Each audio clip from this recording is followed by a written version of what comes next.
Alright guys, we're back. Today we have a MS261C. It's bone stock. Other than the guy that bought it that's having it ported, the guy before him, I'm assuming someone ran straight gas through it. They put a new OEM piston and rings in it, and there was some aluminum transfer onto the Stihl, and they apparently cleaned that up. So we are going to make some test cuts with it, bone stock, so we can compare it. And I also like running a saw pretty thoroughly before I do anything to it. That way, if it's acting up after I poured it, I know it's something I did. So the saw's cold, we're going to get it started and warmed up and make 3 cuts with it. Then we'll do a disassembly inspection. It does have the carb top cover the guy put on it, but it is you'll see when I disassemble it, is an electronic saw.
Alright, that is that hard, dry hickory. Now next we'll do a disassembly inspection, and then just like all the other videos, poured it. I think I'm going to do some machine work to this saw. It's actually going to Aron'S, works for a local tree service, and he wants to be able to run 3/8 on it, and maybe a 24-inch bar, so I'm going to do some machine work on this thing, get some more torque out of it. But we'll let it cool down and get it knocked apart and check it out. Alright guys, I got carried away. I just started taking it apart, but there's what the piston looks like. It's OEM.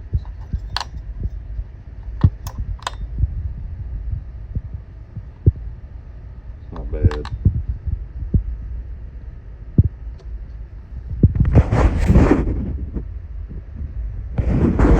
And it feels fine. In this cylinder, you can see where there used to be aluminum transfer, and the guy bought it from cleaned it up.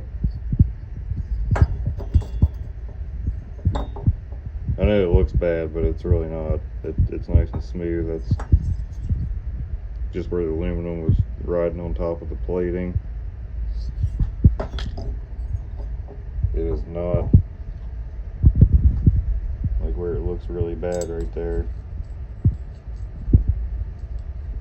Does not catch at all. It is not worn through anywhere.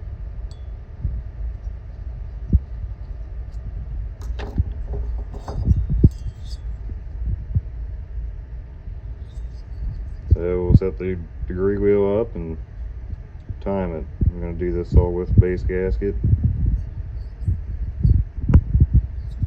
Get the degree wheel zeroed and we'll see what the stock numbers are with the base gasket.